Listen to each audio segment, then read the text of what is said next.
Welcome to MG63 news. అస్వస్థతకు ప్రధాన కారణం కాలుష్యత త్రాగునీరే కావచ్చని జిల్లా ప్రొహిబిషన్ ఎక్సైజ్ అధికారి కె విజయభాస్కర్ అన్నారు. వాతావరణ మార్పు కారణంగా డయేరియా, కలరా, విషజ్వరాలతో అస్వస్థతకు కారణం కావచ్చని ఆయన స్పష్టం చేశారు. శుక్రవారం జిల్లా ప్రొహిబిషన్ అండ్ ఎక్సైజ్ అధికారి కార్యాలయంలో మీడియా సమావేశం ఏర్పాటు చేశారు. ఈ సందర్భంగా జిల్లా ప్రొహిబిషన్ అండ్ ఎక్సైజ్ అధికారి కె విజయభాస్కర్ మాట్లాడుతూ వికారాబాద్ మండల పరిధిలో గల పీరంపల్లి గ్రామంలో కల్తీ కల్లు తాగి అస్వస్థతకు గురయ్యారని సమాచారం వచ్చిందన్నారు. ఆగస్టు 20, 21, 22వ తేదీలలో పీరంపల్లి గ్రామంతో పాటు దాని చుట్టుప్రక్కల గ్రామాలలో కల్లు విక్రయించే దుకాణాలను తనిఖీ చేశామన్నారు.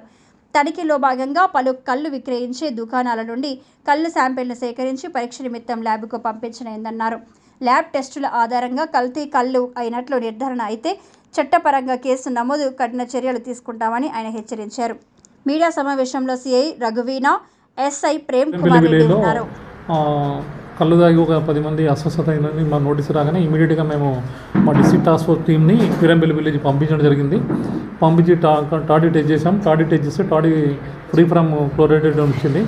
అయినప్పటికీ కూడా మేము ఒకటి కేసు రాయడం జరిగింది. క్రైమ్ నెంబర్ 186/2024 కింద రాసిన తర్వాత నెక్స్ట్ డే 20 మంది దాకా ఇక్కడ లోకల్ హాస్పిటల్ జాయిన్ అయ్యారు. తర్వాత ఇప్పుడు ఏంటంటే యాజ్ ఆన్ డేట్ ఏంటంటే 15 మెంబర్స్ ఏంటంటే అస్వస్థత గురైందని తెలుస్తుంది. దానికి ఏంటంటే ప్రధానమైన ఆరోపణ ఏంటంటే కళ్ళు తాగిరని అంటున్నారు. కానీ మా డిపార్ట్మెంట్ పరంగా మేము చెప్పేది ఏంటంటే లాస్ట్ 1.5 మంత్ నుంచి విస్తృతమైన వర్షాలతోటి వేరియస్ సీజనల్ ఎఫెక్ట్ తోటి ఈ డయేరియా అండ్ కలరా అండ్ విషజ్వరాలతోటి మన వాటర్ గిట్ల ఏమైనా కలుషితమైందేమని మేము డౌట్ పడుతున్నాం. ఎందుకంటే కళ్ళు తాగితే ఏంటంటే తాగిన అందరికీ కూడా ఎఫెక్ట్ అవుతుంది. పర్టికులర్ కొంతమందికి అయింది అంటే అది కొంచెం నమ్మశక్యం లేదు. అయినప్పటికీ కూడా మేము ఏంటంటే మన 28th నాడు, 21st నాడు, 22nd నాడు కూడా వికారాబాద్ టౌన్తో పాటు దీని మొత్తం పరిసర ప్రాంతాల నుండి 18 టాడీ షాప్లని పీరంపల్లి చుట్టుముట్టున్న ఊర్లో కూడా అన్నీ కూడా మేము టాడీ షాప్ చెక్ చేసాము. చెక్ చేసి అన్నిటి కూడా శాంపుల్ కూడా తీసి కేసు రాసేసేసి శాంపుల్స్ యాజ్ అండ్ డేట్ కోర్టులో సబ్మిట్ చేయడం జరిగింది. రేపు కానీ ఎల్లుండి కానీ శాంపుల్స్ ల్యాబ్కి నారాయణగూడ ల్యాబ్కి వెళ్ళిపోతాయి. ఇన్ కేసు ల్యాబ్లో ఇట్లా ఏమైనా అడ్వర్స్ రిపోర్ట్ వస్తే యాజ్ పర్ చట్ట ప్రకారంగా బాధ్యులు మేము చర్య తీసుకుంటాము. మేమైతే ఏంటంటే నిజంగానే కళ్ళుతోటి ఇలాంటి సమస్య వచ్చిందంటే మాత్రం అది ఇమీడియట్ ఎఫెక్ట్ అవుతుంది. ఆల్రెడీ 4-5 days అయింది. ఇంకా పేషెంట్స్ వస్తున్నారు అంటే దీనికి ఇంకా అదర్ రీజన్ ఏమైనా ఉంటుందేమని మేము ఎక్స్పెక్ట్ చేస్తున్నాము. మా తరపున మాత్రం ఎలాంటి లోపం లేదు. మేమైతే బలంగా విశ్వసిస్తున్నాము. ఇది ఏంటంటే వాటర్ కంటామినేషన్ అయిందని అనుకుంటున్నాము. అందుకే ఈ విషయంలో ఏంటంటే గౌరవ కలెక్టర్ గారు కూడా పొద్దున అడిగాము, సార్ కొంచెం ఆ విలేజ్లో మన మెడికల్ హెల్త్ క్యాంపు నిన్న పెట్టారు ఆల్రెడీ. దాన్ని ఇంకొక 4 రోజులు కూడా ఏంటంటే విలేజ్ పర్సన్స్కి ఏంటంటే ధైర్యం చెప్పడానికి, ధైర్యంగా ఉండడానికి 24/7 ఆ క్యాంప్ని కొంచెం కంటిన్యూ చేయండి సార్ అని చెప్పడం జరిగింది.